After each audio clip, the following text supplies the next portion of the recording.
네, 우리 지난주에 그 오경의 이제 법에 관한 그런 부분들을 계속 우리가 함께 좀 살펴보고 있었습니다. 그 부분을 우리가 좀 마저 또 살펴보도록 하겠습니다. 그러니까 지난 시간에 이제 법에 관한 이야기를 우리가 쭉 하면서 이 법이 어디에 이제 위치를 하고 있느냐, 오경 내에서 법이 어디에 위치를 하고 있는가, 사실 그 부분이 이제 좀 중요하다라고 이제 말씀을 드렸었어요.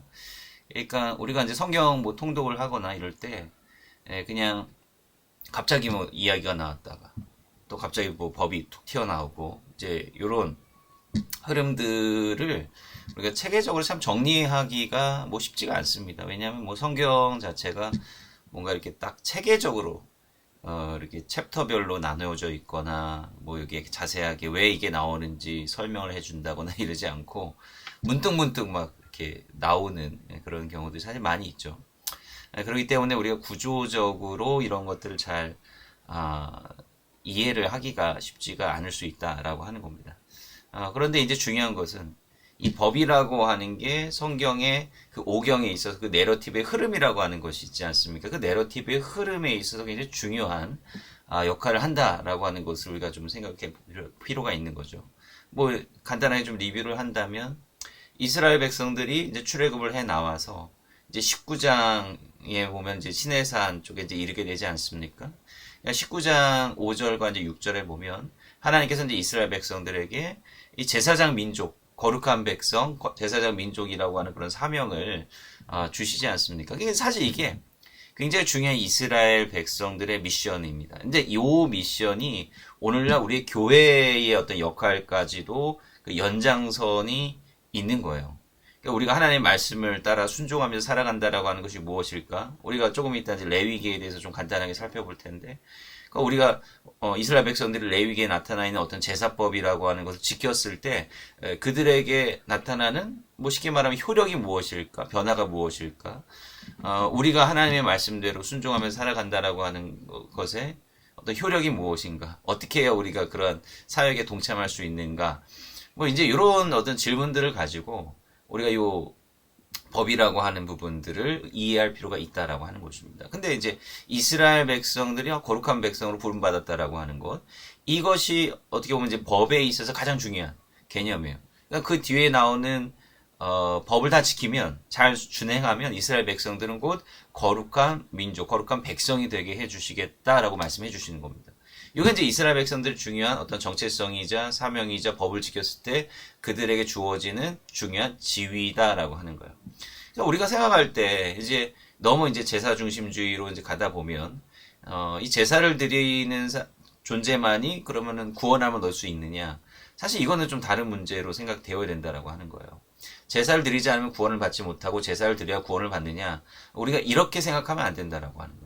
제사를 드리면 거룩한 백성이 된다라고 하는 거예요. 그럼 거룩한 백성이 된다라고 하는 것의 의미가 무엇일까? 우리가 이제 조금 있다가 그 말씀에 대해서 좀 나눠보도록 하겠습니다. 그러니까 그 율법주의 혹은 유대주의적인 어떤 형식주의라고 하는 것의 가장 중요한 문제가 뭐냐면 이 율법을 지킨다라고 하는 것, 제사를 드린다라고 하는 것, 이것을 구원론하고 직접 연결을 시킨다는 게 사실 문제다라고 하는 것이죠. 근데 율법이 구원을 이루지 못하고, 그 제사라고 하는 형식 자체가 구원을 이루는 것이 아니다라고 하는 걸 예수님께서 분명하게 말씀을 해주시죠. 그러니까 뭐 이제 결론부터 간단하게 말씀드리면 이 하나님의 말씀과 그 율법을 잘 준행하고 지킨다라고 하는 것은 하나님의 이루고자 하는 그런 구원 사역에 동참할 수 있는 자격을 얻게 된다. 그게 거룩의 근본적인 의미라고 하는 것으로 기억해야 됩니다. 거룩이라고 하는 것은 구원을 하나님께서 이루시는 거예요. 구원은 전적으로 하나님께서 이루시는 것이고, 거룩이라고 하는 것은 그런 하나님의 구원 사역에 우리가 능동적으로 그 도구로서 참여할 수 있는가, 기능할 수 있겠는가, 바로 이제 그 부분이라고 하는 것을 우리가 이제 기억해야 된다라고 하는 거죠. 그래서 이제 하나님께서 이제 이스라엘 백성들에게 20장, 출애굽기 20장 보면 이제 십계명부터 해가지고 이제 말씀을 주시지 않습니까? 그러니까 십계명이라고 하는 것은 일종의 헌법이라고 말씀드렸습니다. 헌법과도 같은 것이다. 이제 그 뒤에 나오는 많은 법들이 있는데 그 법들에 있어서 굉장히 중요한 가치 규정, 방향성 규정, 이게 바로 이제 십계명의 핵심적인 기능이자 내용이다라고 하는 거예요. 그러니까 십계명을 크게 두 기둥으로 나눌 수 있다 그랬죠. 나와 하나님의 관계, 이웃과 이웃과의 관계, 나와 이웃과의 관계. 그래서 수직적인 관계성. 하나님 앞에 우리가 어떻게 살아가야 되는가. 하나님, 유일하신 하나님만을 섬겨야 된다라고 하는 것. 사랑해야 된다라고 하는 것. 이게 하나님과 나와 나 사이에 이제 갖춰져야 될 법이죠. 종교법이라고 할 수가 있겠죠. 그 다음에 나와 다른 이웃들 사이에서 지켜야 되는 관계. 그러니까 종교적인 부분들만 충족시킨다고 우리가 완전해지는 것이 아닙니다. 우리는 어쨌든 이 땅에 두 발을 딛고 살아가는 사람들이죠. 그럼 이 사람들 관계성을 선하게 이루어 가야 되는 것이 굉장히 중요한 부분이죠. 뭐 사회법에 관한 거예요. 그러니까 어떤 신앙이 우선해야 되느냐, 윤리 도덕이 우선해야 되느냐, 어찌 보면 다 중요한 겁니다. 그죠? 다 중요한 거예요. 그러니까 십계명, 곧 율법이라고 하는 것은 근본적으로 이 둘이 물론 이제 근본적으로는 우리가 하나님을 온전하게 인식하고 하나님을 믿고 하나님을 따르는 것이 중요하겠죠. 근데 그에 못지않게 중요한 것은 뭐냐면 이 사회를 하나님의 뜻에 맞게 잘 이루어 가야 된다라고 하는 것. 이건 우리가 너무 종말론적인 신앙도 문제가 있다 그랬죠. 뭐 이 세상의 것은 모두 다 악하고 그냥 부질없고 우리가 하나님만 바라봐야 된다. 이것도 문제다라고 하는 거예요. 그게 맞다라고 한다면 예수님께서 성육신 하셔서 이 땅 가운데 오실 필요가 무엇이 있겠습니까? 우리는 사실 이 세상에서 지켜야 될 규범적인 부분들도 중요하게 여겨야 된다라고 하는 겁니다. 그래서 이제 그 이후에 이제 바로 이제 법을 주시죠. 그래서 20장 22절, 23장 33절까지 소위 말하는 계약법이라고 하는 것을 이제 하나님께서 주시게 됩니다. 계약법의 대부분은 이제 이웃들 사이에서 지켜야 되는 사회법, 이제 요것이 중점이, 물론 이제 종교적인 성격의 법들도 있지만 대다수는 사람과 사람 사이에서 지켜져야 되는 그런 법들의 포커스를 맞추고 있습니다. 왜냐하면 이제 성소가 지어지기 전이기 때문에 그렇습니다. 성소가 지어지기 전이기 때문에 어떻게 하나님을 섬겨야 되는가. 물론 이제 족장 시대 때는 이제 그런 개념 자체가 없었기 때문에 그냥 가나안 사람들이 하던 방식대로 이제 제사를 그렇게 좀 변칙적으로 드린 거죠. 성경은 뭐 그런 제사 방식이 옳다 그러다라고 이야기를 하고 있지는 않습니다. 왜냐하면 알려주지 않았기 때문에. 그런데 이제 거룩한 백성이 온전하게 되기 위해서는 이제 다시 새로 배워야 되는 거죠. 근데 종교법에 대한 규정, 레위기에 나와 있는 그런 규정이 주어지기 전, 성소가 존재하기 전이기 때문에 바로 이제 사람과 사람 사이에서 지켜야 될 계약법이 먼저 제시되고 있다라고 하는 것이죠. 그리고 이제 성막에 관한 그런 이제 법들이 이제 주어지는데 이제 문제가 발생하지 않습니까? 이제 하나님께서는 이제 모세에게 이 성막에 대한 법을 어떻게 하나님의 성소가 만들어져야 되는지, 그 성소라고 하는 것은 어떤 형상이 없어야 되는 것이고 개방되어 있고 움직일 수 있는 것이고 정말 자원하는 마음으로 건축되어야 되는 것이고 이제 이러한 기존의 다른 이방인들의 성소와는 완전히 다른 개념으로 건축이 되어져야 되는데 근데 그러한 설계도가 주어질 때 다른 이스라엘 백성들은 불안한 거죠. 우리를 인도하던 작자는 지금 어디 가고 우리만의 성소를 만들자. 금송아지 성소를 만들게 되었다라고 하는 것입니다. 그래서 금송아지 성소라고 하는 것은 성막이 완전 반대입니다.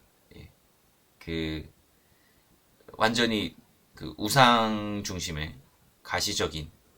그 다음에 성막은 움직일 수 있고 그다음에 모든 사람들이 접근할 수 있는 곳이긴 하지만 그러나 중요한 부분들은 뭐냐면 가장 중요한 그 지성소라고 하는 부분, 성소라고 하는 부분은 가려져 있지 않습니까? 뭐 어떤 눈에 보이는 형상 이런 것들을 다 가려야 되기 때문에 무형상주의를 원칙으로 하고 있기 때문에 잘못된 어떤 종교적인 편견을 줄 수 있는 그런 것들을 다 가리게 되어 있습니다. 신비로 남겨둬야 되는 거죠. 근데 금송아지 신산당은 이제 모든 것이 다 열려 있고 누구나 다 볼 수 있고 그것을 통해서 종교심을 불어일으킬 수 있는 그러한 상징이죠. 그리고 이제 금송아지는 철저히 풍요주의 종교라고 했습니다.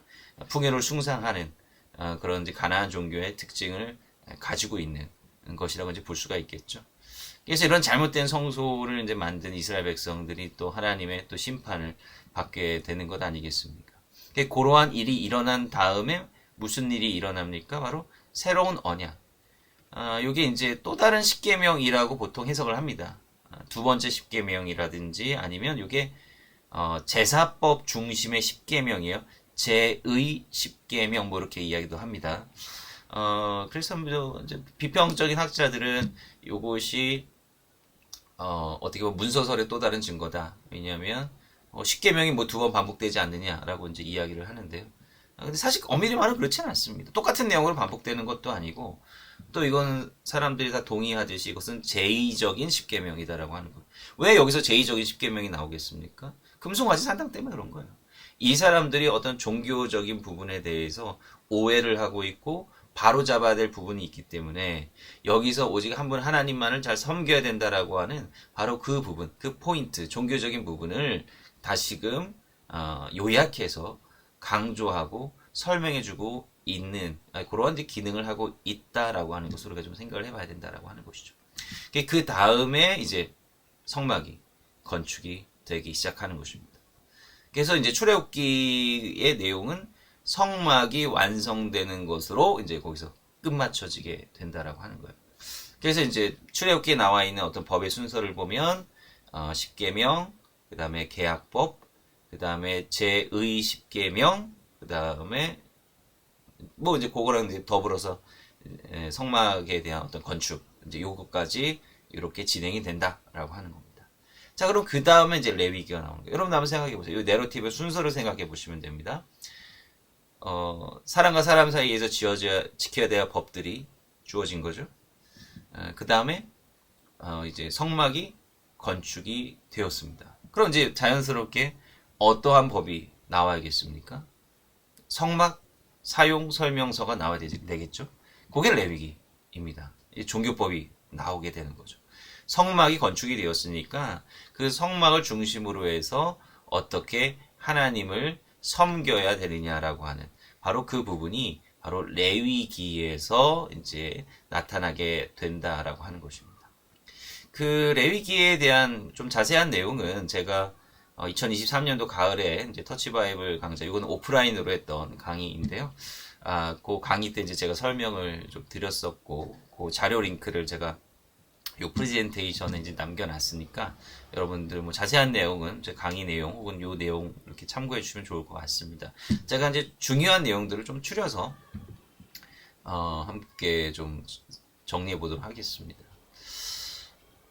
레위기의 구조를 보죠. 레위기의 이제 구조를 보면 이렇게 되어 있습니다.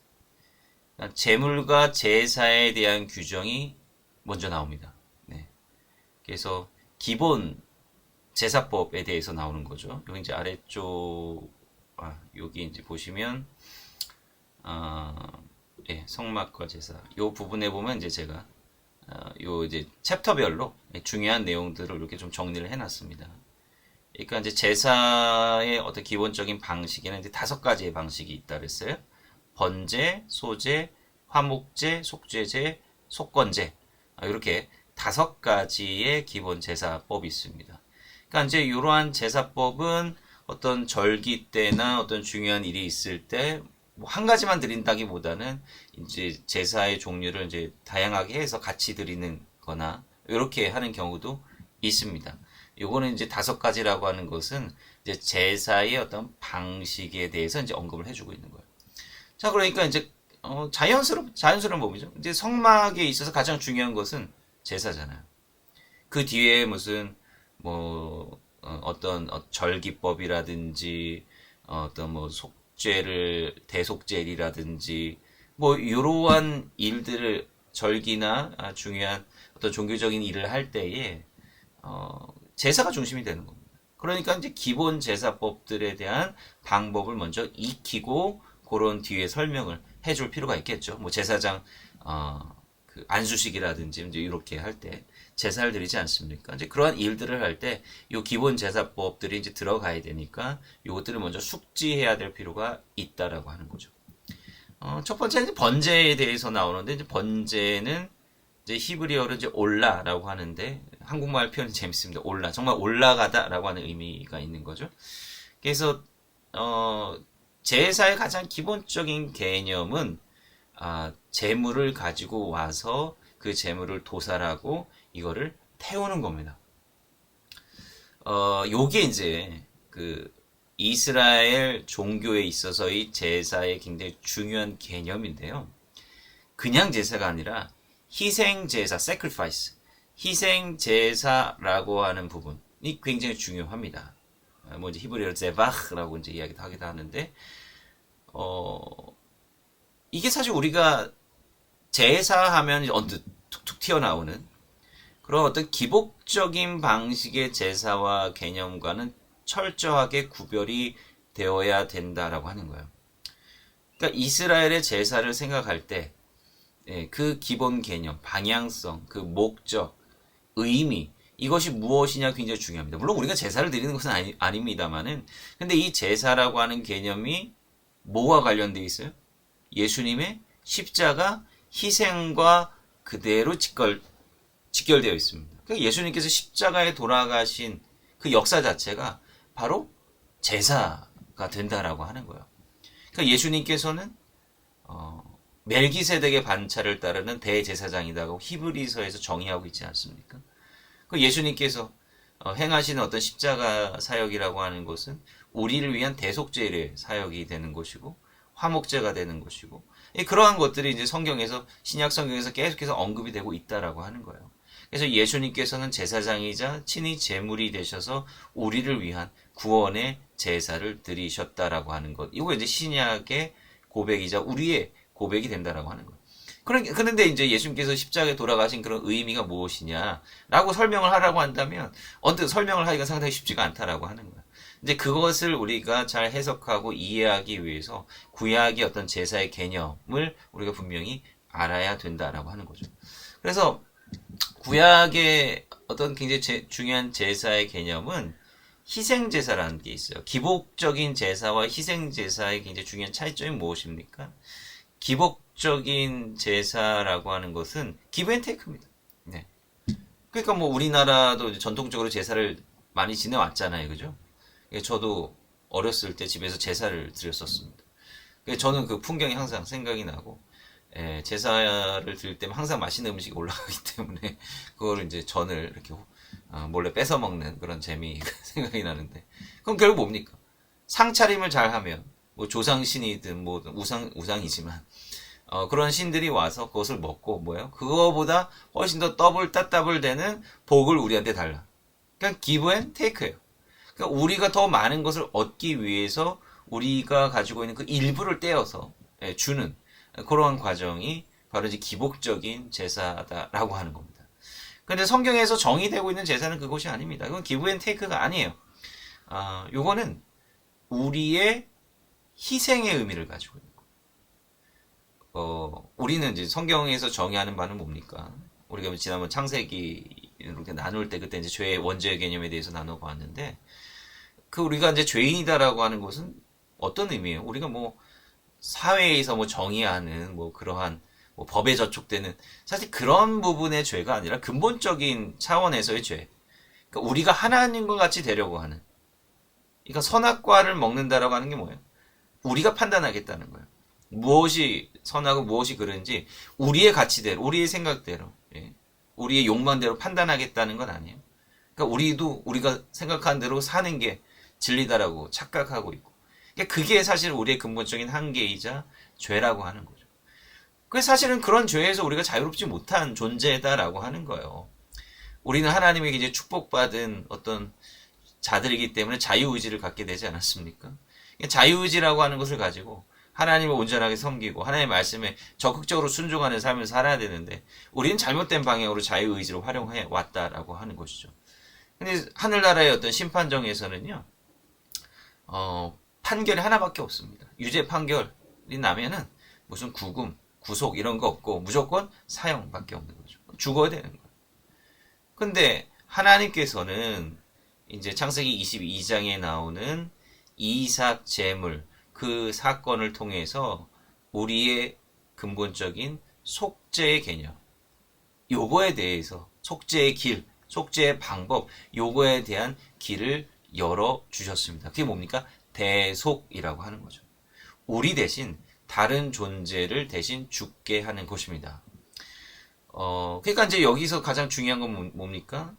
우리 대신 다른 존재인데 아무나 데리고 와서 희생시키면은 안 되겠죠. 거기 사실 조건이 있습니다. 고대 사회에서는 인신제사도 드렸어요.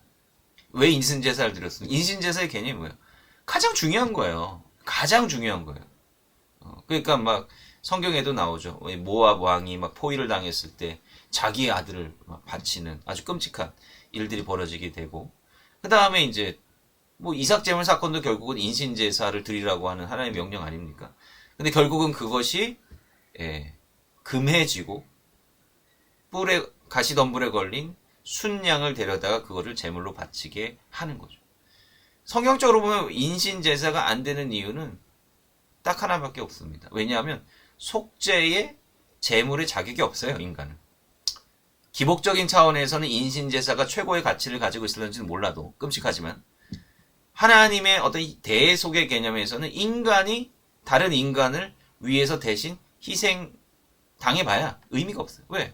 나도 죄인이고 너도 죄인인데 누가 누구를 위해서 속죄를 한단 말입니까? 그러니까 인간은 희생 제물의 요건이 안 돼요. 그래서 인신제사는 철저하게 금해져야 된다라고 하는 것입니다. 그럼 뭐가 돼요? 동물이 가능한 거예요. 동물이 왜 동물이 가능합니까? 동물은 자유의지가 없는 존재예요. 예. 재밌는 부분. 동물은 자유의지가 없는 존재입니다. 그 자유의지가 없으면 뭐도 없다? 죄를 질 수도 없어요. 예. 그러니까 동물이라고 하는 존재는요. 동물은 왜 자유의지가 왜 없으니까 이제 뭐 가고 싶은데 가고 먹고 싶은 거 먹고 그러지 않습니까? 그런 종류의 자유의지가 아니라 우리가 가지고 있는 자유의 의지는 우리의 살고 있는 이 세상을 파괴할 정도, 하나님의 말씀에 불순종할 정도의 엄청난 자유의지를 가지고 있는 거예요. 근데 동물은요, 하나님께서 정해주신 그 생태 질서 내에서 살아가는 존재입니다. 거기를 벗어날 수 없어요. 동물이 무슨 환경오염을 일으킵니까? 생태계를 파괴합니까? 그렇지 않아요. 철저하게 짜여진 그 생태 구조 안에 동물들은 구속된 존재예요. 그 동물이 뭐 어떻게 그럼 하나님 앞에서 죄를 질 수가 있겠습니까? 그러니까 사실 동물이 우리를 위한 죄가 없는 희생 제물로서의 요건이 갖추어지게 된다라고 하는 거죠. 이게 사실 기본 개념으로 우리가 생각을 해야 되는 거예요. 그렇지만 동물은 유통기한이 있습니다. 유통기한이 있어요. 동물 제사를 드렸다고 해서 우리가 영원히 속죄의 상태에 있을 수가 없다. 그래서 구약의 제사는 뭐예요? 계속해서 반복적으로 드려져야 된다라고 하는 거예요. 그럼 한번 생각해 보세요. 구약의 제사는 계속 반복해서 드려져야 돼요. 그러면은 제사를 드리면 나는 이제 천국에 들어갈 구원의 자격을 얻게 된 것이고, 또 시간이 지나면 그게 없어져서 나는 다시 멸망받을 존재가, 그런 거 아니잖아요. 네, 그런 차원이 아닙니다. 그러면은 죽기 전에 그냥 딱 한번 제사 한번 드리고 천국 가는 게 낫죠. 그런 의미가 아니다라고 하는 거예요. 우리가 이제 이러한 메커니즘을 우리가 좀 잘 이해를 해볼 필요가 있다라고 하는 거죠. 그래서 일단은 동물 제물을 가지고 와서 제사자가 제사를 드리는 사람이에요. 제사장이 잡아주는 게 아니라 제사자가 와서 그 제물의 머리 위에 안수를 하게 됩니다. 그럼 형식적으로 나의 죄가 그 동물에게로 전가가 되는 거예요. 이제 정결법에도 나오지만 이 터치라고 하는 게 이제 중요합니다. 전가가 되는 것이고, 그 동물이 이제 나의 죄를 뒤집어 쓰고 대신 죽게 된다라고 하는 겁니다. 그리고 제사자가 그 동물을 도살하는 겁니다. 그 이후로 뭐 이제 피를 뿌린다든지 굽는다든지 이런 절차는 이제 제사장이 하는 거죠. 그래서 이 절차, 아까 이제 말씀드렸지만 어떤 성막이나 어떤 성전은 굉장히 중요한 성소 부분이 철저하게 막혀지고 가려져 있다라고 말씀을 드렸습니다. 그런데 오픈되어 있는 부분은 바로 요 제물이 드려지는 번제단입니다. 거기다 항상 피범벅이 되었을 거예요. 왜 그건 보라고 하는 거예요? 이거 너 때문에 이렇게 죽었다. 너 때문에 이렇게 피를 흘렸다. 그러니까 너의 죄성이라고 하는 것은 네 스스로 분명하게 목도하라라고 하는 거. 십자가를 바라보라 이거 아닙니까? 그러니까 예수님께서 우리를 위해 죽으셨다라, 제물이 돼서 죽으셨다라고 예수님께서 죄가 없으신 분이시기 때문에 제물의 요건이 되는 거죠. 제물의 자격이 되는 거예요. 그리고 또 다른 한편으로 예수님께서는 유통기한이 있는 동물 제물과는 달리 영원한 하나님의 아들이시기 때문에 영원한 그 속죄의 효력을 갖게 되신다라고 하는 거예요.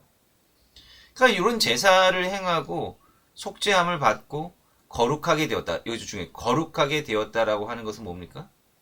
그 다음부터 하나님의 뜻대로 살아야 될 책임을 가진 존재가 되었다라고 하는 것을 의미하는 거예요. 하나님의 사명자가 되었다라고 하는 것을 의미하는 거예요. 나는 이제 하나님의 일을 할 수가 있다라고 하는 것을 의미하는 겁니다. 그게 제사 이후에 일어나는 일인 거죠. 네. 그러니까 제사 드렸으니까 나는 뭐 내 맘대로 살아다 이게 아니라 재판정에서 내가 죽어야 되는데 다른 사람이 대신 나타나가지고 내가 죽겠습니다. 그렇게 죽었어요. 그러면 나는 이제 나는 죄 문제 해결됐으니까 난 죄 없어요. 룰루라라 이렇게 살아야 됩니까? 그럼 아주 나쁜 놈인 거죠. 그러면은 우리가 살아내야 될 삶이라고 하는 것이 과연 무엇일까? 성경은 묻고 있는 거예요. 하나님 묻고 계시고. 우리가 물에 빠져서 다 죽게 되었는데 어떤 사람이 우리를 건져내서 그 사람이 물에 빠져 대신 죽었어요. 그럼 그 다음에 우리의 삶은 어떻게 되어야겠느냐라고 하는 거예요. 그럼 우리는 우리 혼자만의 삶이 아닌 거죠. 나를 위해서 죽은 그 사람이 생존했으면 했을 일들이 무엇일까를 고민하면서 살아가야 돼요. 사도 바울이 고백하는 게 뭐예요? 내 안에 사는 이는 예수 그리스도다. 예수 그리스도의 삶을 살아가는 거예요. 나를 위해서 대신 죽으신 예수 그리스도의 삶을 살아가는 겁니다. 그러니까 이 삼형제의 삶이 있어야 되는 것이고, 그러니까 이스라엘 백성은 이 제사를 드린 이후에 거룩한 백성으로서의 삶을 살아가야 된다라고 하는 이 부분이 되는 거죠. 이거를 분명히 기억해야 된다라고 하는 거예요. 소제, 곡식을 드리는 제사입니다. 곡식이라고 하는 것은 사실 소유와 관계되어 있는 겁니다. 소유와 관계되어 있는 거예요. 소유. 그러니까 우리가 가지고 우리가 수확한 것들 이제 요것을 가지고 일정 부분을 하나님 앞에 드리는 거예요. 요거를 이제 드릴 때 가루, 기름 혹은 유향 이제 이런 것들을 같이 드리게 되어 있습니다. 번제를 할 때 이제 소제를 같이 하기도 해요. 왜 그럴까요? 이건 테크니컬하게 곡식만 타면 잘 안 타죠. 기름을 넣으면 더 잘 탈 겁니다. 향을 그러니까 이제 요게 고기나 이제 짐승을 태울 때 막 누린내 나고 막 이러지 않겠습니까? 근데 이제 이럴 때 이제 유향이나 또 포도주나 이런 것들을 같이 부어서 전제나 이런 것들 같이 드리면 향이 나겠죠. 네. 테크니컬하게는 이런 의미도 있습니다. 그 다음에 이제 화목제라고 하는 것은 이제 그 하나님과 우리 사이에 이제 슐람임인데 이게 샬롬이거든요. 평화입니다. 그래서 우리와 하나님의 관계가 회복되고 아울러서 우리와 다른 이들의 관계를 회복시키는 그런 의미를 가진 제사고, 화목제는 이제 특별히 같이 나눠서 먹는 재물을 같이 나눌 수 있는, 그다음에 이제 제사장들이 또 일하니까 기업이 없잖아요. 샐러리를 또 줘야 되지 않겠습니까? 그거에 대한 역할도 하게 되는 것이고요. 그래서 이제 여기 이제 뭐 다 이제 자세하게 설명드릴 수는 없지만 이제 재물의 종류에도 여러 재물의 종류가 있습니다. 근데 이제 각 제사마다 이제 재물의 종류가 조금씩 이제 다르기는 한데, 다른 제사들은 뭐 번제는 뭐 상번제라고 해서 늘상 이제 계속해서 드려지는 이제 제사이고, 뭐 소제는 이제 절기 때나 뭐 이런 제사 방식에 같이 곁들여서 드려지는 제사인데, 또 화목제는 같이 나눠서 이제 요거는 이제 보통 어떤 제사장 위임식이라든지 뭔가 이제 좀 축제적인 성격을 가진 그러한 이제 절기 때 드려지는 제사라고 할 수가 있겠고, 근데 제사 중에서 가장 중요한 제사는 아마 속죄제라고 할 수가 있을 겁니다. 물론 모든 제사가 속죄의 의미를 다 가지고 있는 것입니다. 모든 제사가 다 기본적으로 속죄, 희생을 통한 속죄의 의미를 가지고 있는 것인데, 요거는 이제 여호와의 계명을 이제 가시적으로 범하였을 때 내가 이것을 위해서 내가 분명히 속죄해야 된다라고 특별하게 이제 생각해. 요거를 할 때 이제 제사를 이제 드리는 거죠.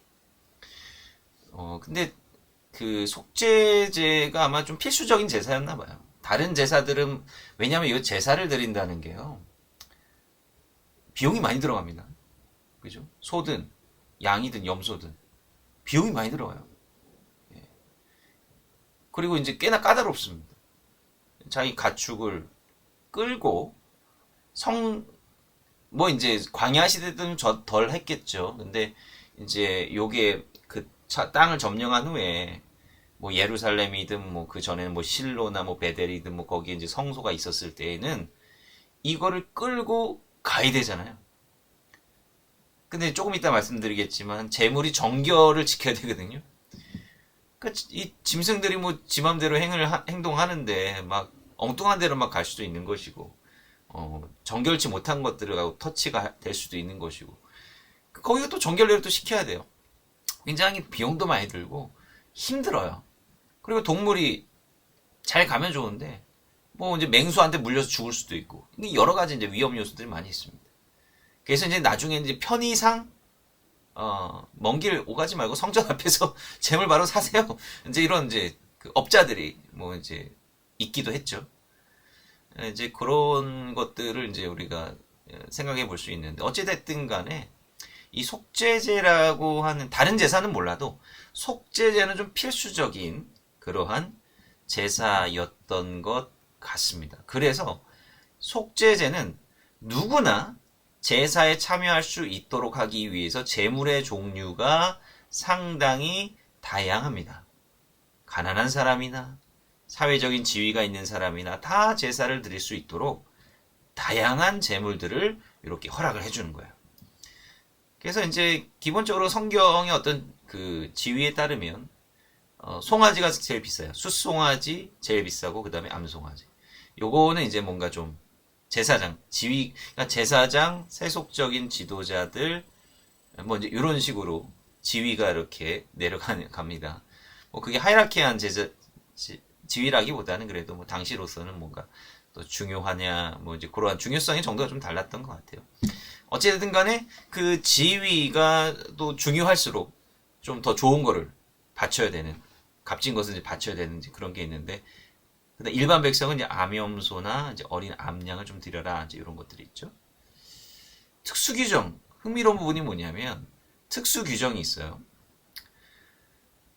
경제적인 문제가 있는 사람들의 경우 산비둘기나 집비둘기 2마리 요거 드려라. 여러분들 가축하고 비둘기의 차이가 뭐죠? 가축하고 비둘기의 차이가 뭡니까? 소나 양은 이거는 임자가 있어요. 비둘기는 임자가 없어. 그냥 가다가 잡으면 돼. 그래서 이거는 누구나가 신체 건강하다 그러면 누구나가 잡을 수 있어요. 근데 이제 신체가 건강하지 않은 사람들이 근데 비둘기 잡기도 쉽지가 않거든요. 그것도 못해? 그러면 고온가루 10분의 1 에바 이거라도 드려. 한 줌에 재물이라도 드려. 그래 속죄해. 어떻게든 해라. 여기서 또 흥미로운 건 뭐냐면 이 번제를 드릴 때, 제사를 드릴 때 항상 단골로 나타나는 표현이 있어요. 이것은 화제라 하나님께 향기로운 것이다. 이런 표현이 계속 반복해요. 하나님께 향기롭다. 이게 무슨 광경일까요? 그러니까 제물을 태우잖아요. 결국은 태우면 연기가 올라가서 하나님께 다다르고 하나님이 그 연기를 흠양하신다라고 하는 거예요. 여기서 중요한 게 뭐냐면 하나님이 받으시는 게 뭐냐? 하나님께서 받으시는 것은 양이나 소나 비둘기나 이런 곡식이 아니라 연기다라고 하는 거예요. 연기를 받으시는 거예요. 그러니까 그 밑에 재물의 차이는 사실은 하나님의 입장에서는 중요하지 않다라고 하는 거예요. 오히려 자신들의 지위에 따라서 양심적으로 거기 지위에 대한 책임을 가지고 좋고 또한 그보다 덜 좋은 이런 것들을 구별해서 드릴 수 있지만 궁극적으로 하나님께서는 그 재물의 종류를 따지시지는 않는다라고 하는, 결국 하나님께서 받으신 연기뿐이에요. 비둘기를 태운 연기나 소를 태운 연기나 동일하게 하나님께서 받으시고 동일하게 그것을 향기롭게 받으신다라고 하는 거예요. 그래서 예수님께서 과부의 두 렙돈도 하나님께서 기쁘게 받으신다라고 하는 말씀도 하지 않습니까? 그러니까 이게 그것도 재물에 관한 거죠. 우리가 어떤 것을 드린다 한들 근데 그것이 하나님께 올려져 갈 때는 동일한 이게 받아들여지신다라고 하는 그 부분이 사실 굉장히 중요합니다. 그다음 속건제라고 하는 게 나오는데 속건제는 이제 뭔가 이제 책임이 따르는 이제 보상이 따르는 그러한 제사예요. 예. 다른 이웃에게 어떤 피해를 주거나 욕을 했을 때 제사를 드리는 건데 제사만을 퉁치지 말고 네가 책임져라. 네가 잘못한 것에 대해서 보상해주고 책임을 해라. 이런 것들. 그러니까 이러한 이제 의미들이 들어가 있다라고 하는 거죠. 그래서 이제 굉장히 이제 중요한 부분이라고 할 수가 있겠고, 그래서 이제 이런 제사의 의미를 우리가 이제 이렇게 좀 생각을 해볼 수가 있을 것 같습니다.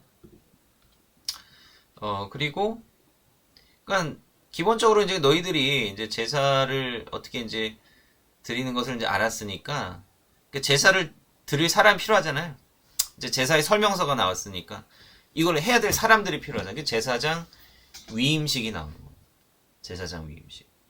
그래서 이제 안수식이죠. 아론과 이제 두 아들들. 예, 물론 이제 나중에 나답과 아비후가 잘못된 제사를 드려서 이제 죽게 되는 그런 것들도 나오지만 어쨌든 간에 이 신실하게 이제 제사를 드려야 되는 그러한 의무에 대해서 나타나고 있다라고 하는 거죠. 제사장이 이제 임명이 되고요. 그 다음에 흥미로운 게 바로 이 정결법이라고 하는 겁니다. 정결법.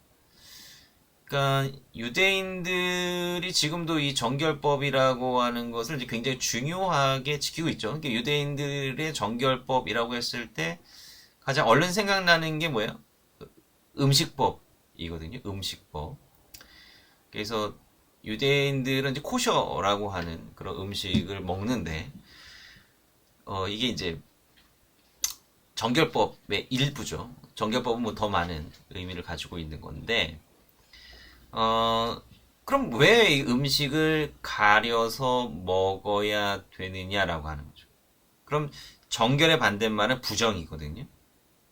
그러면 정결하지 않다라고 하는 것의 의미는 뭐냐? 그러니까 정결과 부정, 깨끗함과 깨끗하지 못함. 이제 요거를 우리가 어떻게 이제 생각을 해봐야 되는 거냐. 결론부터 얘기하면요. 정결법이라고 하는 건 뭐냐면, 자 보세요. 제사 어떻게 드리는 건지 이제 설명해 주고요. 그럼 이제 제사를 행할 수 있는 제사장들을 위임하지 않았습니까? 그럼 이제 뭐가 필요해요? 더 필요한 게 뭐예요? 제사자. 그러니까 성막의 재물을 가지고 재물도 그렇고요. 입장할 사람들, 요 사람들의 자격과 지위가 필요한 거예요. 그러니까 일종의 성막도 짓고 제사 방법도 규정이 되고 거기를 이제 도와줄 제사장들도 다 정했어요. 그건 제사자가 들어와야 되는데 그냥 들어오니 아니야. 제사 요 번제단에 들어오려면 티켓이 필요해. 그 티켓이 뭐냐면 정결함이라고 하는 티켓입니다. 그러니까 우리가 생각할 때 정결과 부정이라고 하는 정결은 선이고 부정은 악이냐 이렇게 생각할 텐데 그렇지 않아요.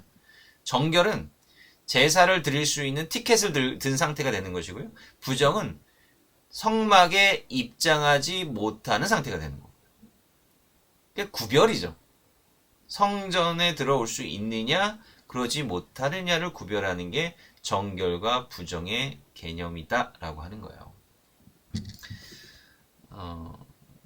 그러니까 이제 요 정결과 이제 부정에 관한 이제 법들이 나오는데 음식법이 나오고 출산, 그다음에 표면의 부정, 신체적 유출, 뭐 이제 이런 사실은 이제 우리가 현대적인 관점에서 좀 이해되지 않는 이제 그런 것들이 나오는데 그 정결과 부정에 있어서 가장 이제 중요한 것은 뭐냐면 구분이에요, 구분.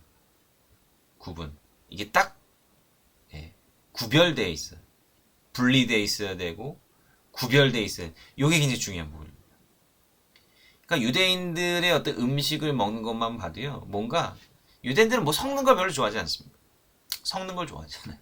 되도록이면 좀 구별합니다. 구분하는 거예요. 정결한 것과 정결하지 않은 것.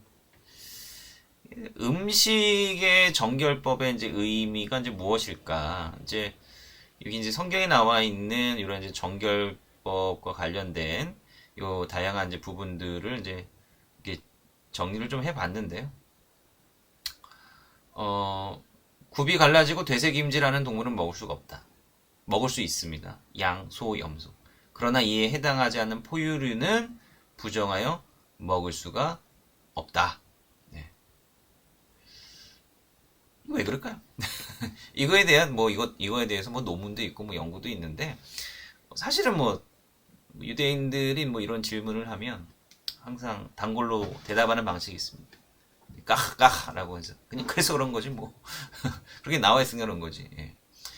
뭐 그렇죠. 그래서 그런데 나름대로 우리가 조금 글쎄요 의미를 뭐 이제 규정하려고 하는 그런 시도는 있습니다만 조금 이따 말씀드리고요. 이제 물고기 같은 경우는 비늘 있는 물고기 먹을 수 있고요. 맹금류는 새 중에서 이제 맹금류는 먹을 수가 없고요. 그다음에 이제 그러니까 이렇습니다. 부정한 짐승의 시체를 맞으면 부정해진다. 이렇게 부정해진 자는 옷을 빨아야 된다. 쥐와 도마뱀 등의 땅에 기어다니는 부정도 부정하다. 뭐 이런 이제 언급들이 있습니다. 좀 정리를 해보면 물론 이게 100% 공식적인 규정이 딱 들어맞는 건 아니에요. 근데 기본적으로 되새김질을 하는 짐승의 존재는 초식동물이에요. 되새김질을 하면서도 또한 굽이 갈라져. 자, 이게 먹는 거랑 관련되어 있습니다. 초식동물이 일단 1차적인 조건입니다. 인간이 처음에 창조되었을 때 초식동물로 규정돼요. 잡식이 아니에요, 원래는. 창세기 1장에 보면 인간은 풀밖에 못 먹어. 풀만 먹어라. 다른 거 먹지 마. 이렇게 되니까. 그러니까 이제 유대인 코셔법에 있어서 뭘 먹어야 되지? 그렇다 그럼 풀만 먹으면 돼. 유대인 손님이 왔는데 뭘 대접해야 될지 모르겠다. 샐러드만 주면 돼요. 샐러드만 주면 돼. 그러면은 무조건 코셔예요. 예. 그 다음에 이제 닫는 거에 대해서 굉장히 민감하게 생각하기 때문에 일회용 접시 사다가 거기다가 담아주면 돼. 일회용 접시는 뭐 닿은 게 없으니까. 예. 그러면은 뭐 안전하게 예의를 갖춰서 대접을 할 수가 있는 겁니다. 이게 초식동물이어야 되고요. 그리고 되새김질을 하면서도 이제 굽이 이거 흥미로운데 발굽이 갈라지면 이제 안정적인 자세를 유지할 수 있고요. 굽이 갈라지지 않은 짐승보다 빠르게 달릴 수 있는데 특화되어 있습니다. 동물의 온순, 굽이 안 갈라져 있잖아요. 잘 달릴 수 있지만 그런데 막 울퉁불퉁 이런 데는 가기가 굉장히 힘들죠. 그러니까 여기 먹는 거하고 인간이 먹을 수 있는 이스라엘 백성들에게 허락된 음식하고요. 제물로 쓸 수 있는 게 또 묘하게 연결되어 있어요. 인간이 먹도록 규정되어 있는 것. 요거는 하나님 앞에서도 거룩한 것으로 정결한 것으로 여겨지기 때문에 그건 또 많은 경우에 제사로 드려질 수가 있어요. 굽이 갈라져 있고 초식동물이라고 하는 조건에 해당하는 그 동물들은요. 웬만하면 온순합니다. 소, 양, 온순해요. 염소는 조금 덜 온순하긴 한데 그래도 온순한 편에 속합니다. 그럼 여러분 제사 드리는데 이런 온순한 동물로 제사를 드리는 것과 막 뒷발질하고 막 여기저기서 들고 뛰는 뭐 토끼나 뭐 말을 데리고 와서 제사를 드린다고 생각해보세요. 이건 뭐 난리도 이런 난리가 아니죠. 그러니까 요거 약간 좀 테크니컬한 면으로 봤을 때 온순성이 굉장히 또 중요하게 여겨진다라고 하는 거예요. 하나님 앞에 거룩한 짐승은 인간도 먹을 수가 있는 겁니다. 그리고 이제 맹금류를 먹을 수 없다는 것은 뭐냐면요. 그러니까 이제 먹을 수 없는 부정한 동물의 경우에는 상당 부분 육식 내지 잡식을 하는 동물들이 거론이 돼요. 예. 그러니까 육식을 하는 동물들이 악하냐 잘못됐다 이런 차원이 아닙니다. 요거는 그냥 말씀 부정하냐 정하냐 요걸 구별하는 거예요. 그 상태를 구별하는 겁니다. 하나님께서 창조하신 것 중에 뭐 나쁜 게 뭐가 있겠습니까?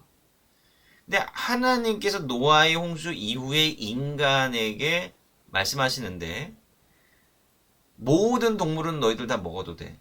1차적으로는 그래요. 그러니까 우리에게는 코셔가 적용이 안 됩니다. 네. 이스라엘 백성들에게만 특별하게 주신 코셔법이에요. 노아의 홍수 이후에 모든 인간은 모든 동물들을 먹어도 돼. 이게 대전제입니다. 그러니까 우리는 굳이 코셔법을 지킬 필요가 없는 거죠. 다만 피째 먹지 말라 그랬습니다. 그러니까 고기를 먹을 때는 필연적으로 피를 흘려야 되는 거죠. 그건 어쩔 수 없습니다. 육식동물들도 그러합니다. 그런데 다른 한편에서 생각을 해보면 그렇다 할지라도 이 피를 흘리는 데 있어서 무감해서는 안 된다라고 하는 것을 말해주고 있는 거예요. 피를 흘릴 때 한두 번이 힘들죠. 계속 흘리게 하는 거는 거의 무감해진다라고 하는 거예요. 사람이 무감해져. 그러니까 나중에는 막 무분별하게 즐기기 위해서 동물을 희생시키거나 이러지 말라라고 하는 거예요. 그러니까 이제 그러한 차원에서 무분별하게 동물들을 희생시키는 것은 그런 그 문제가 있다라고 하는 거죠. 그래서 다른 동물들을 이렇게 먹는 이런 잡식성 혹은 육식성 동물들은 먹지 말아라 그러면 부정케 된다라고 하는 것을 이야기를 하는 겁니다. 그러니까 최대한의 어떤 희생을 줄이는 그런 방향으로 해야 된다라고 하는 것을 이제 이야기를 하고 있는 거죠. 네. 다음에 뭐가 이렇게 자꾸 낙서가 되고 있는데 이런 기능인가? 네.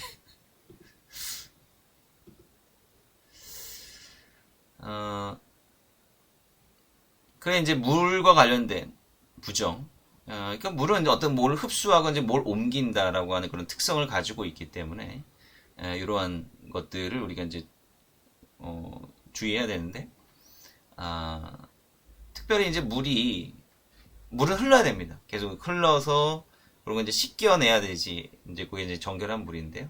근데 자연 상태에서 물 웅덩이나 뭐 돌에 이제 고인물 요거는 이제 정결한 걸로 쳐주죠. 그래서 유대인들이 뭐 정결례를 행한다라고 했을 때는 이제 돌을 파가지고 정결례탕을 이제 만들기도 합니다. 이제 그런 개념이에요. 그 다음에 이제 출산으로 인한 부정. 그러니까 이제 출산이나 이런 거 우리가 이게 성차별로 우리가 좀 생각을 해볼 수도 있습니다. 요게 이제 출산으로 인한 어떤 부정, 뭐 이게 여성 뭐 이런 출산하면 이게 문제가 되느냐, 그 애를 낳는 게 그럼 안 좋은 거냐 생각할 수 있는데 그렇지 않아요. 그러니까 아이를 낳게 되면 피를 흘리게 되는 거죠, 필연적으로. 그러니까 피를 흘린다라고 하는 것은 뭐냐, 몸 상태가 온전치 못한다라고 하는 거예요. 예. 그래서 이거는 쉬게 하기 위한 규정이다.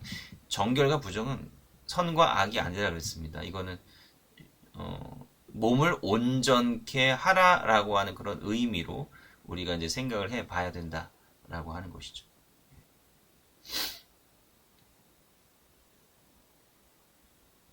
피부병. 성경에는 이제 요거를 이제 나병이라고 얘기하는 요거는 우리가 생각하는 한센병 이런 게 아닙니다. 성경에서 나병이라고 되어 있는 거는 대부분 그냥 피부병이에요. 일반적인 피부병. 아유, 뭐 피부병까지도 뭐 그래야 됩니까? 뭐 이제 이렇게 생각을 할 수도 있겠는데, 근데 이런 게 있습니다. 우리가 정결하냐 부정하냐 이런 걸 생각해봐서 사실 이게 대부분은요 그 양심에 관한 문제거든요. 내가 무슨 부정한 거 뭐 시체라든지 어떤 다른 피라든지 동물의 사체라든지 이게 다였다. 이거 뭐 누가 사실은 뭐 누가 보지 않으면 뭐 증명이 안 되잖아요, 그죠? 그러니까 사실 이 부분은 이제 철저히 양심의 어떤 문제에 맡겨야 되는 거예요, 그죠? 그래서 이제 종교법이라고 하는 것도 뭐 되게 우리가 봤을 때는 굉장히 엄격하고 막 관리 감독하고 이렇게 생각할 수 있겠지만 실제로는 스스로의 하나님 앞에서 어떤 양심의 법에 가깝습니다. 그러니까 요 피부병도 그래요. 근데 요거는 이제 어떤 의심이라고 할 수가 있겠죠. 피부병이 뭔가 접촉해서 걸리는 경우가 있잖아요. 물론 그냥 걸릴 수도 있습니다. 네. 우리가 알 수 없는 이유로 걸리는 거죠. 근데 피부병에 걸리게 되면 성전에 들어올 수 없다라고 하는 이 부정의 상태로 규정하는 이유는 뭐냐면 가지 말아야 될 곳에 갔을 가능성이 있어서 그렇습니다. 엉뚱한 데 가가지고 저 피부병 올만한 거 아니야? 네, 이런 이제 표시가 되는 거죠. 표시. 아닐 수도 있어요. 근데 나도 부지불식간에 그런 데를 지나왔을 수도 있고 그런 거 아닙니까? 그러니까 피부병에 걸렸다라고 하는 것은 저 사람이 뭐 이제 당시의 어떤 의학적인 어떤 수준에서의 최대치죠. 그러한 어떤 죄나 잘못을 범했을 가능성이 크기 때문에 들어오지 마. 예. 혹시 너가 모르는 그런 부정한 것과 접촉할 수도 있었으니까 어쨌든 오지 마. 그러니까 부정한 상태가 되어서 성전 출입을 금하는 것은 그 제사자를 보호하기 위한 그러한 역할이 큽니다.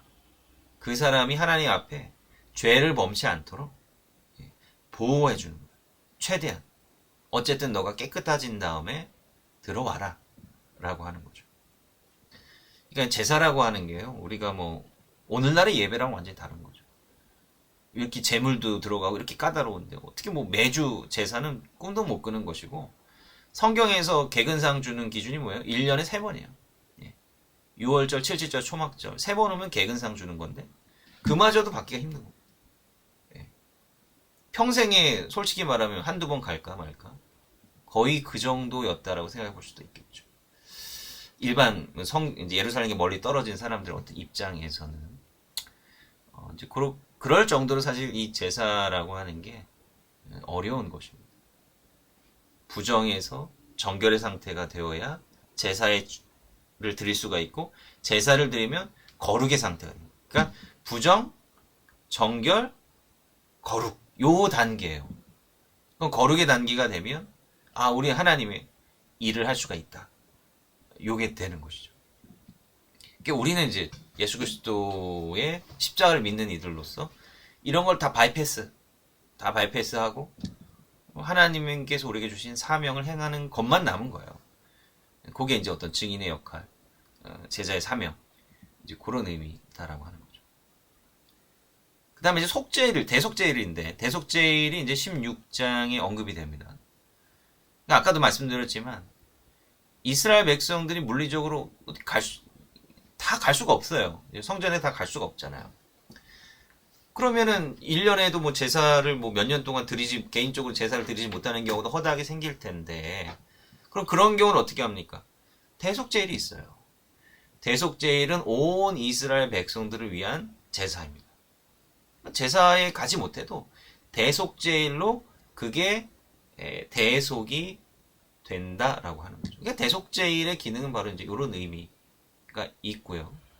그다음에 이제 여기 아사셀, 뭐 염소 의식, 뭐 이런 흥미로운 의식도 있는데 어떻게 보면 이제 죄라고 하는 것을 어떤 가시적으로 상징화시켜서 정말 이 너무 혐오스러운 것이다라고 여기게끔 이제 만들어주는 그런 의식도 행하게 되는 겁니다.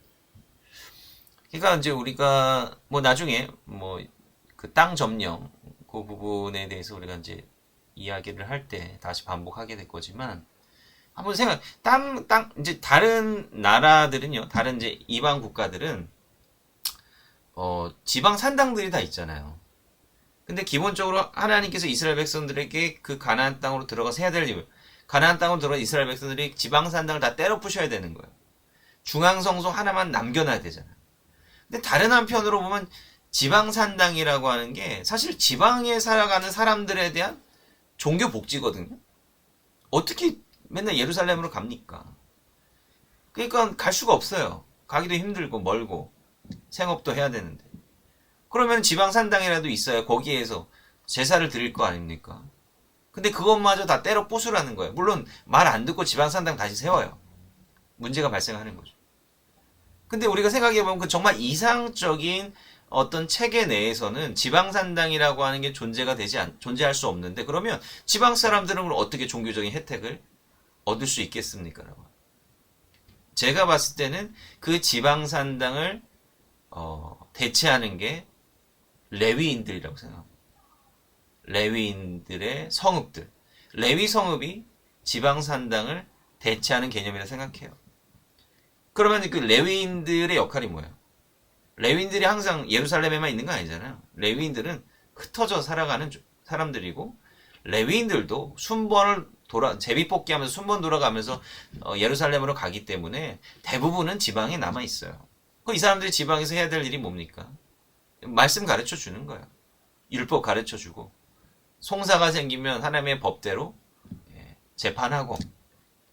그러니까 하나님의 말씀을 가르쳐 주는 게 레위인들 중에 책무라고 하는 거예요. 그러면은 이 지방에서는 기본적으로 종교적인 행위가 어떻게 이루어지? 말씀 순종이라고 하는 게 사실 핵심 포인트다라고 하는 거예요.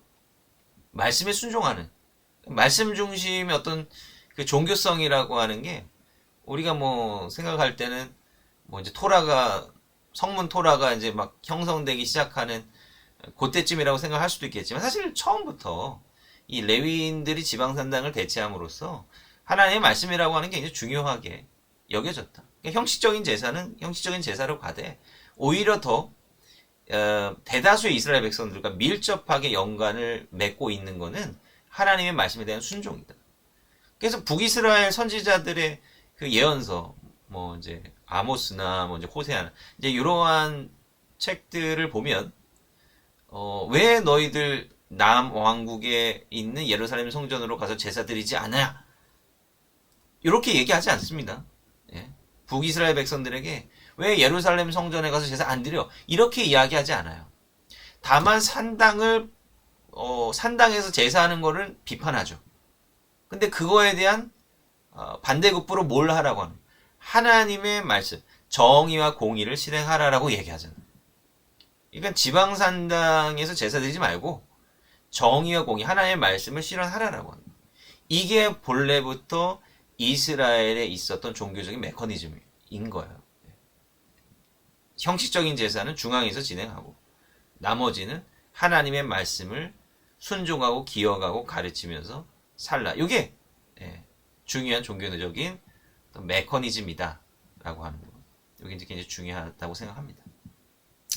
그래서 그것과 관련된 게 이제 저는 이제 성결법전이라고 생각합니다. 그러니까 레위기라고 하면은 우리가 이제 뭐 이런 제사 형식 이런 것에 대해서 이제 생각을 할 수 있는데, 근데 이제 요 대속제이라고 하는 것 자체가 이제 여기 요 앞에 요 세 부분 같은 경우에는 중앙 성소, 성막, 예루살렘 성전, 요 부분의 어떤 물리적 공간과 밀접하게 관련되어 있는 거라고 보시면 되겠어요. 근데 대속제일부터는요, 요거는 이제 물리적인 공간을 초월하는 거죠. 꼭 여기에 오지 않아도 속죄함을 얻는 거니까. 요 성결법전이라고 하는 것은 결국 뭐냐면 일상에서의 거룩함. 꼭 성전 제사를 통한 거룩함이 아니라 일상에서의 거룩함이에요. 이 성결법전은 어떤 그 종교적인 부분과 일상생활에서의 어떤 도덕성, 윤리성이 결합이 되어 있습니다.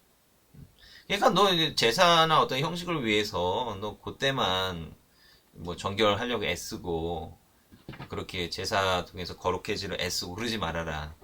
일상 가운데 하나님의 말씀에 순종함으로써 성결함, 홀리니스 요거를 유지해야 된다.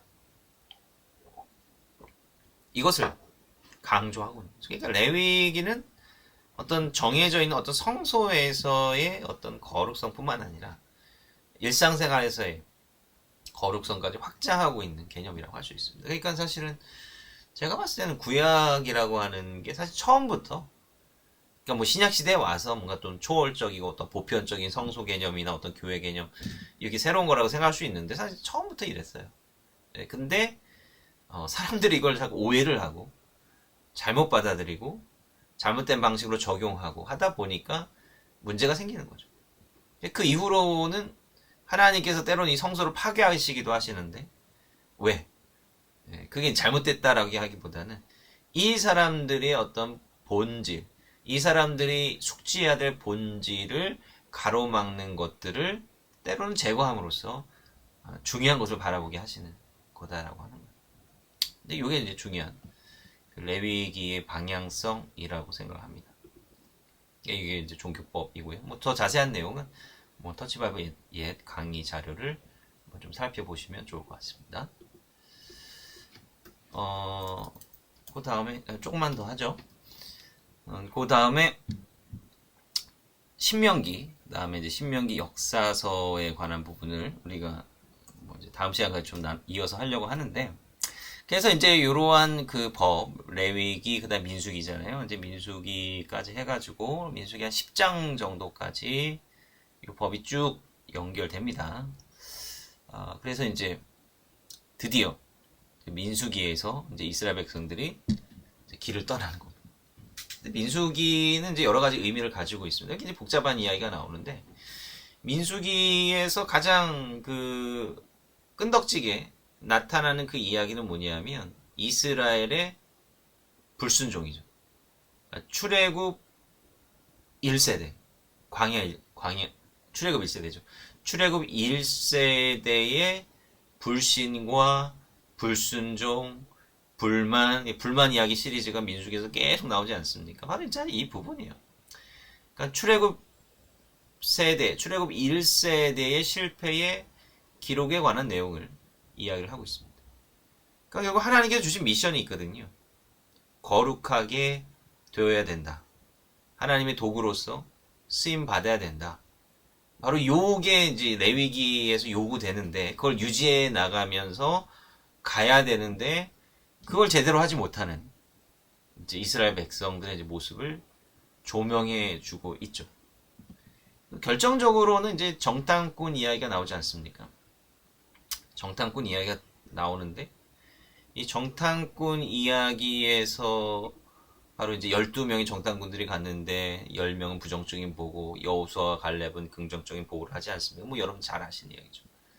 결국은 이스라엘 백성들이 부정적인 보고에 경도되어서 이제 들어가려고 하지 않는 그런 이제 비극이 발생을 하고, 하나님께서 분노하셔서 이스라엘 백성들을 가나안 땅으로 더 이상 움직이지 못하게 막으십니다. 그러면서 이제 40년, 한 38년 정도 광야에 머물게 됩니다. 그러니까 이제 일종의 사형 선고죠. 출애굽 1세대들에게 있어서는 가나안 땅에서의 사형 선고. 사형의 방법은 이제 나이 들어 죽는 거죠. 예, 나이 들어 죽는 겁니다. 그러니까 한 세대가 끝날 때까지를 하나님께서 기다리시는 거. 뭐 대부분 뭐 가데스 쪽에 있었던 것 같습니다. 그런 어떤 비극적인 이야기. 그리고 이제 새로운 세대로 전환이 되는 거죠. 시간이 지남에 따라서. 출애굽 2세대, 광야 세대, 이렇게 시대 전환이 되면서 이제 새로운 세대가 이제 나가. 그러니까 이제 거룩이라고 하는 그 명령이 주어졌는데, 거룩이라고 하는 것을 이행을 못하니까 수답되는 겁니다. 이게 존재 이유가 없는 거예요. 이스라엘 백성들. 존재 이유. 그러니까 하나님께서 이스라엘 백성들을 선택하셨다라고 하는데, 이 선민 뭐 이런 건데, 선민 뭐 말로는 좋고 이제 특권을 얻은 것 같은 그런 느낌인데, 이건 특권이 아니라 선민은 결국은 책임과 의무가 요구되는 개념이다라고 하는 거죠. 그러니까 그 책임과 의무를 등한시하면 실패할 수밖에 없다라고 하는 것을 이야기를 하고 있는 겁니다. 신명기로 넘어가면, 신명기는 이제 이미 이제 청중도 다르고 위치도 다르고 그렇습니다. 청중은 출애굽 2세대, 위치는 모압 평지, 이제 가나안 땅에 들어가기, 요단강을 건너기 전에 모압 평지에 이스라엘 백성들이 서 있습니다. 그리고 이제 신명기 안의 이야기는 이제 과거의 역사를 회고하고, 또 하나님 앞에 또 거룩한 백성으로 서기 위해서 법이 다시 한번 선포됩니다. 이 다시 선포된다는 게 사실 중요한 부분이에요. 다시 선포되고 있고, 그 다음에 이제 모세의 노래라든지 뭐 이렇게 해서 중요한 인스트럭션, 가르침을 주고 있는 장면이 나옵니다. 요게 이제 신명기의 이제 중요한 부분인데, 신명기 구조를 이제 이렇게 보면 이렇게 돼 있어요. 처음엔 역사 회고. 그러니까 여기서의 어떤 역사의 핵심은 뭐냐면 실패의 역사예요. 너희들 왜 실패? 너희들 조상들이 왜 실패했냐? 요게 이제 초점이 맞춰져 있습니다. 요거의 이야기에 대해서 조금 더 이따가 말씀드리고요. 그 다음에 율법 준수, 뭐 여러분 잘 아시는 쉐마 이스라엘 그 말씀을 비롯해서 너희들이 하나님의 말씀을 잘 준행하고 지켜야 된다. 그리고 너희들이 순종해야 될 하나님은 여호와, 유일신 여호와이시다라고 하는 이 부분. 굉장히 그 신학의 아주 중요한 부분이죠. 그리고 이제 그 땅에 대한 부분이죠. 그러니까 이제 여기 신명기 11장에 가면 이제 하나님께서 모세를 통해서 사실 너희들이 갈 땅은 사실은 뭐 그렇게 좋은 땅 아니야. 뭐 이렇게 갑자기 얘기를 하시면 갑자기 좋은 땅 아니고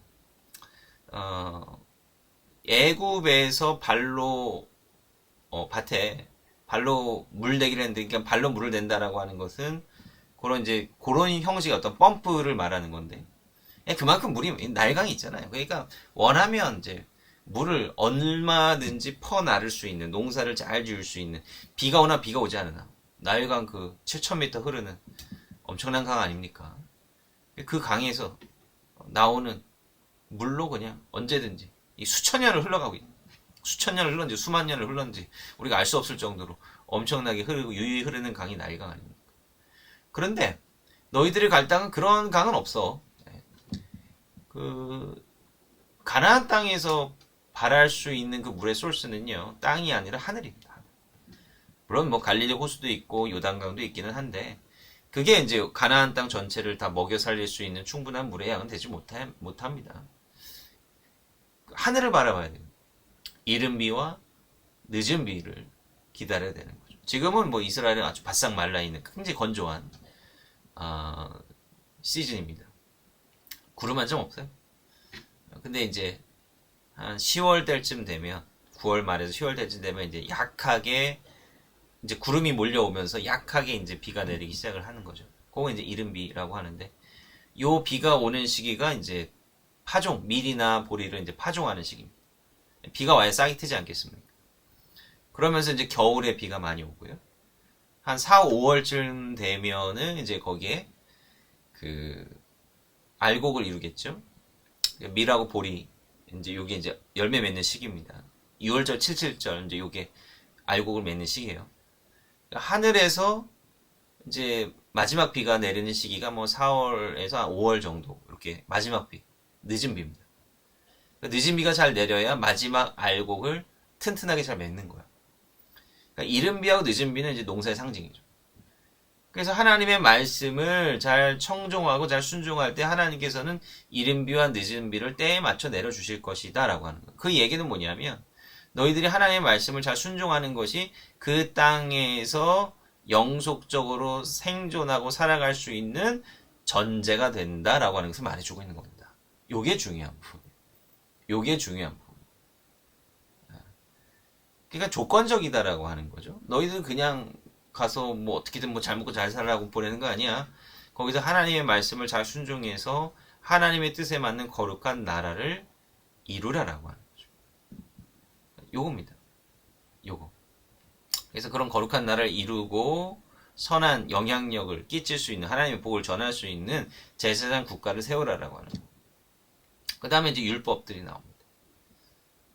이제 두 번째, 듀트로노미, 신명기가 듀트로노미잖아요. 그게 이제 두 번째 세컨드 로우라고 하는 반복된 율법, 이제 뭐 요런 이제 의미를 가지고 있는데, 이 법이 반복이 되는 이유는 조금 이따가 말씀드리도록 하겠습니다. 그 다음에 이제 축복과 저주.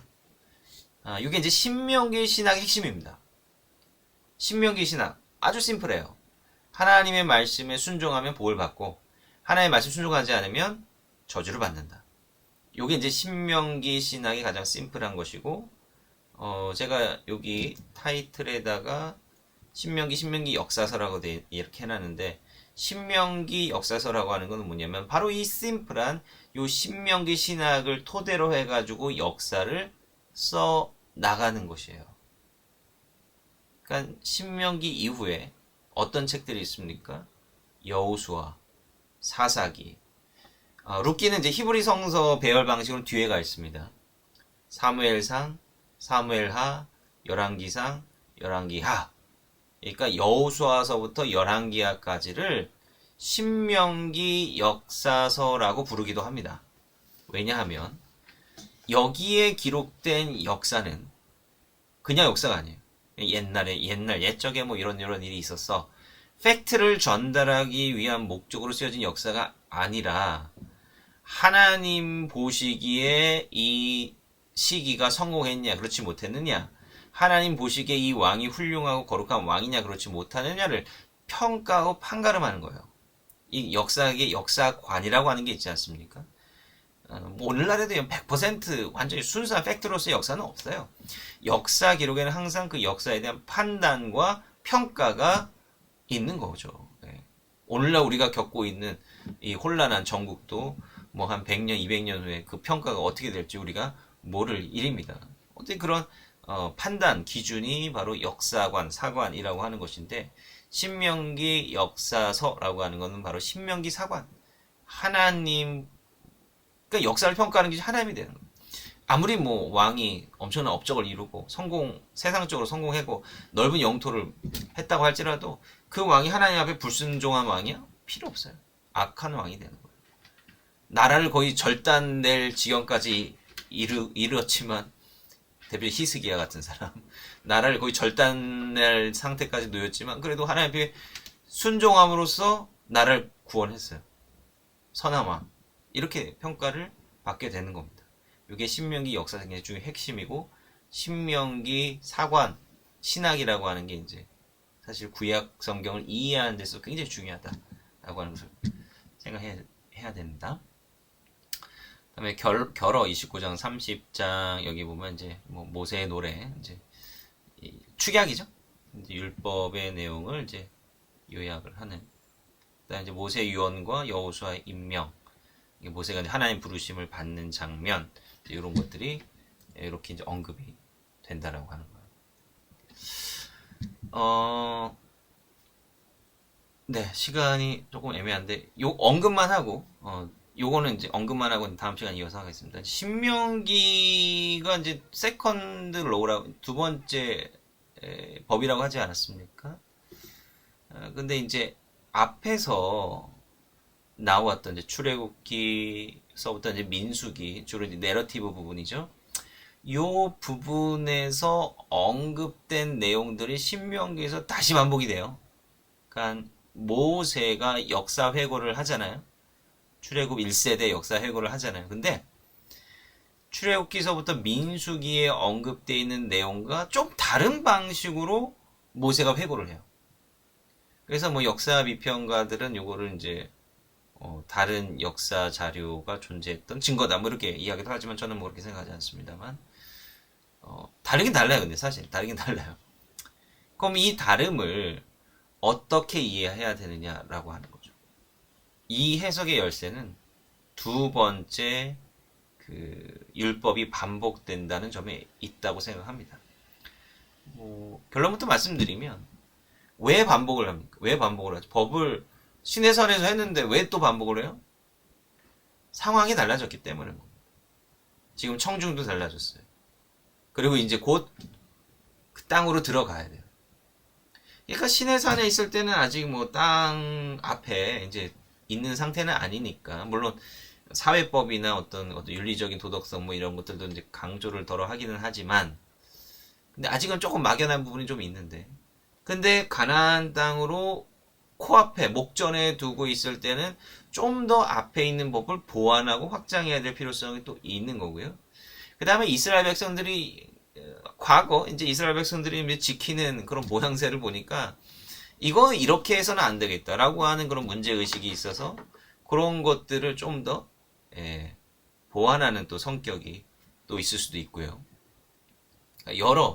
그런 부분들에 대해서 제가 다음 시간에 좀 자세히 설명드리겠지만, 아무튼 환경과 청중이 바뀔 때마다 법이 다시 한번 선포되고 다시 계약을 맺게 되고 이런 것들이 반복이 됩니다. 나중에 여호수아서에서도 또 계약을 또 맺어. 계속 반복이 돼요. 이제 그런 부분이고 그러한 반복되는 상황 가운데에서 모세가 역사를 새로운 관점에서 다시 들춰내고 해석한다. 이 부분에 대해서 우리가 좀 생각을 해볼 필요가 있습니다. 왜 이러한 과거 역사에 대한 엇갈린 기록이 존재하는 것일까를 어떤 반복과 시대적인 상황의 변화, 그 다음에 새로운 시대에 요청되는 메시지, 이러한 측면에서 우리가 이 반복되는 이야기들을 생각해 볼 필요가 있을 것 같습니다.